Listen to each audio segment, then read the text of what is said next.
Imagine Messi Barcelona মাত্র join করছে, নতুন জয়েন করছে, অ্যান্ড গত 3 বছরে আগামী 3 বছরে মেসি কোনো কাপ জিততে পারে নাই বার্সেলোনার সাথে।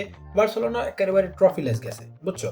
অ্যান্ড এই সিজন রিয়াল মাদ্রিদের সাথে বার্সেলোনার 1 পয়েন্টের গেম আছে, 1 পয়েন্ট রিয়াল মাদ্রিদ আগে আছে। তো মেসি আবার চান্স দেখতেছে, খুবই কাছাকাছি আছে লা লিগা জিতার, অনেক কাছাকাছি, মাত্র 1 পয়েন্টের গেম, তেমন কিছু না। এর মধ্যে রিয়াল মাদ্রিদ সাইন করছে মেসিরই ফ্রেন্ড সুয়ারেসকে, one of the best striker of the world, সুয়ারেসকে আনছে যাতে তারা টিমটা আরো স্ট্রং হয়। অ্যান্ড মেসি তখন আবদার করে বসলো যে আমি খেলুম না, কারণ সুয়ারেস রানছে, ওকে টিম স্ট্রং হয়ে গেছে, আমাকে কাপ জিতে যাবে, আমি খেলুম। এই জিনিসটাই হইতেছে সৌদি লিগে। জিনিসটা অনেক ফানি না? লাইক আল হিলাল ওগো ট্যাগ আছে, ওরা যেই জায়গা মন চায় খরচ করবো, যেই প্লেয়ারের মন চায় আনবো। অ্যান্ড আল হিলাল আনছে কারিম বেনজেমারে, one of the very good friend of Cristiano Ronaldo, যার সাথে কিনা রিয়াল মাদ্রিদে এত সিজন একসাথে কাটাইছে। 4-4টা ইউসিএল, 4টা 5টা ইউসিএল একসাথে জিতছে, হুইচ ইজ হিউজ। অ্যান্ড সেই কারিম বেনজেমাই যখন অন্য টিম, রোনালদোর rival team, Al Ittihad rival টিমই ছিল, বাট অন্য রাইভেল টিম যার সাথে 1 পয়েন্টের গ্যাপ, আল হিলাল, সেটা জয়েন করছে। রোনালদো বাইনা ধরছে আমি খেলতাম না, কারণ আমি কাপ জিততে পারবো না। করিম বেনজেমা তো এমনি আমারে জিততে দেয় না, এখন যদি আল হিলাল আয়া করে আরো জিততে পারবো না, আমি খেলুম না। This is the goat of some people. আমি বুঝতেছি না, কিছু লোক নিজের গোট স্ট্যাটাস দাবি করে, তার ফ্যান বেসরাও গোট করতে থাকে, and he can't even win a trophy with a best team, one of the best team of Saudi League. Al Nassr league জেতার জন্য, কোনো প্রকার কাপ জেতার জন্য কত বড় বড় সাইনিং আনছে ইউরোপ থেকে। ইনিগো মার্তিনেজ, বার্সেলোনার most missed player right now, তারে কিনা লয়ে গেছে, যাও ফিলিক্স রে লয়ে গেছে, সাদিও মানের লয়ে গেছে, এত ভালো প্লেয়ার লয়ে গেছে, তারপরও তারা ট্রফিলেস গেছে। অ্যান্ড রোনালদো এই সিজন যেহেতু মাত্র 1 পয়েন্টের গ্যাপ আছে, যখন কিনা তারা লিডে ছিল, 3 থেকে 4 পয়েন্টের লিডে ছিল, মাত্র এখন 1 পয়েন্টের আরো পিছিয়ে গেছে, আল হিলাল আগে গেছে। আল হিলাল নতুন স্ট্রাইকার আনছে, অগো বাজেটে অগো টাকা আছে, এর লেগে আনছে। বাট রোনালদো কান্নাকাটি শুরু করছে যে আমি খেলতাম না, আমি এই লিগ বয়কট করতেছি, আমি টিম বয়কট করতেছি, আমি কোনো ম্যাচ খেলব না। গত 2 ম্যাচ রোনালদো খেলেই নেই। আর মজার বিষয়, গত 2 ম্যাচ রোনালদোর টিম আল নাসের জিতছে, রোনালদোরে সারে। কেন কইতাছি জানি না, বাট জিনিসটা খুবই মজাদার। সো মেন কাহিনী হইতেছে এটা যে সৌদির 4টা টিম, আল হেলাল, আল নাসের, আল আহলি এবং আল ইতিহাদ, এই 4টা পিআইএফ এর আন্ডারে পড়ে। পিআইএফ কি? এখন পাবলিক ইনভেস্টমেন্ট ফান্ড, এটার আন্ডারে পড়ে। এখন এই 4টা ক্লাবরে এই কোম্পানি সেম ভাবে ফান্ড দিয়ে দেয় খরচ করার জন্য। অ্যান্ড এই 4টা ক্লাবকে এই কোম্পানি চাচ্ছে একটা এন্টিটির কাছে, কোনো একটা প্রাইভেট লিমিটেড কোম্পানির কাছে বেচে দিতে, কেউ এসে এর রাইট কিনুক। সো এমনই হয়েছে আল হেলালের সাথে। আল হেলালকে কিনা নিছে দুবাইয়ের প্রিন্স, সবচেয়ে ধনী ব্যক্তি, প্রিন্স কিনা নিছে, এবং প্রিন্স নিজের টাকা খরচ কইরা করিম বেনজেমারে কিনছে, কারণ করিম বেনজেমার আল ইতিহাদে অনেক কাহিনী চলতেছিল, তাকে স্যালারি দিব না, নতুন কন্ট্রাক্টে এই সেই। বাট যাই হোক, করিম বেনজেমাকে কিনে আনছে। অ্যান্ড রোনালদো কইলো যে ওরা এত টাকা দিয়ে কিনছে, ভাই অগো ক্লাব, অগো ইচ্ছা, ওরা জেনের মন চাই এটা কিনবো, তোর তাতে কি ভাই? তুই তো খেল না, তোর 1000 গোল হইতে আর কিছু গোল বাকি, তুই এখন খেলবি না, তুই এখন কাহিনী করতেছিস, কারণ কি তুই গত 3 বছর ধরে কাপ জিতস নাই, তোর আর কাপ জিতা লাগবে। ভাই আমি কোনো ডিসরেসপেক্ট করে তুই তো আমাকে করতেছি না, বাট জিনিসটা খুবই হাস্যকর। একজন প্লেয়ার যে কিনা নিজেকে বেস্ট দাবি করে, সে এখন এইসব কাণ্ড করতেছে তার বুড়ো বয়সে আইয়া। এন্ড মজার ব্যাপার আরো হইতেছে যে এই সৌদিতে যে এত কাহিনী করতেছে হয়, এই সৌদিতে যাইতেও চায় না। কোনো এক টাইমে 2018-15 দিকে ইন্টারভিউতে বলছিল আমি আমার লাইফের ক্যারিয়ারটা এন্ড করতে চাই না, ওইসব দুবাই, সৌদি, কাতার এসব লিগে এন্ড করতে চাই না। এন্ড ওই কাতার লিগও কাপ জিততে পারতেছে না। So the downfall was very hard. But যাই হোক, এই জায়গাতে ফিরি, এখন আমরা ইউরোপে আবার ফেরত আসি, আর ইউরোপের বার্সেলোনাতে ফেরত আসি।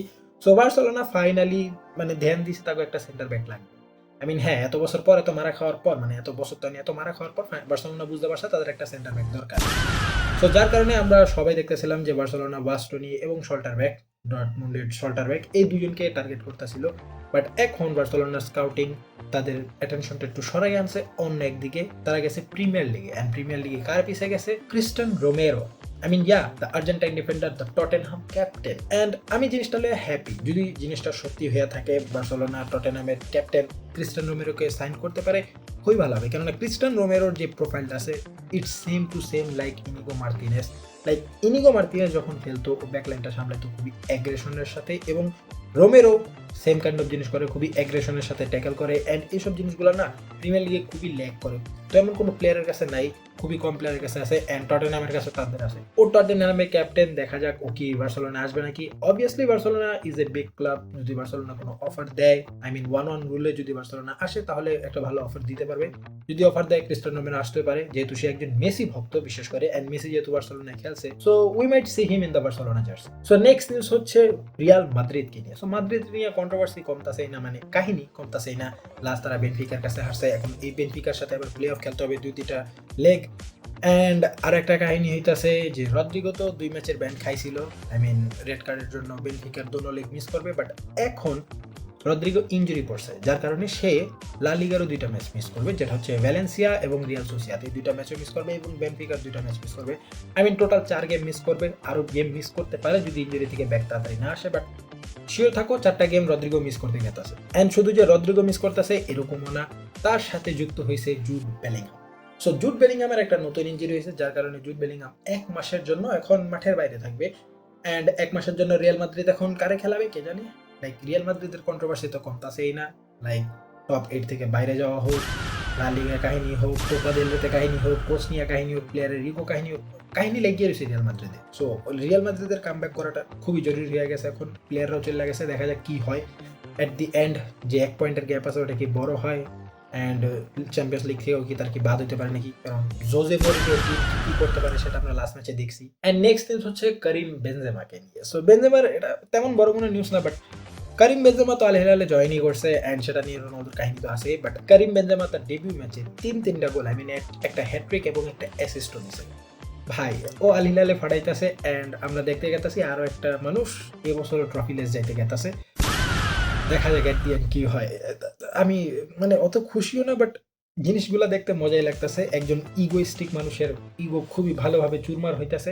কোনো হেট না, but I am enjoying it. So আজকের ভিডিওর লাস্ট নিউজ হচ্ছে র‍্যাশফোর্ডকে। সো র‍্যাশফোর্ড এখন পুরোপুরি বার্সেলোনা জয়েন করার জন্য পাগল হয়ে রয়েছে। আই মিন সে এখন ম্যান ইউনাইটেড ছেড়ে বার্সেলোনা পার্মানেন্ট জয়েন করতে চায় এবং সে একটা স্যালারি পে কাটও নিতে রাজি। আই মিন বার্সেলোনা জয়েন করার জন্য প্লেয়াররা স্যালারিও কমে দিতে চায়, অ্যান্ড অন্যদিকে একটা বড় ক্লাব আছে, the greatest club of all time দাবি করা ক্লাবও, যেটার মধ্যে প্লেয়াররা খেলার জন্য স্যালারি আরও বাড়াইতে চায়। The difference my friends, the difference. So এই ছিল আজকের সবগুলো নিউজ। আমি অনেকদিন ধরে কোনো ভিডিও বানাইতেছিলাম না, মানে অফ টপিক কোনো ভিডিও বানাইতেছিলাম না, খালি ম্যাচ রিভিউ বানাইতেছিলাম। কয়দিন ধরে ম্যাচ হইতেছিল না, সো ভাবলাম একটা ভিডিও বানানো যায়, কেননা আজকে রাতে ম্যাচ আছে, তো কালকে আবার বার্সেলোনার ভিডিও আইসা করবে।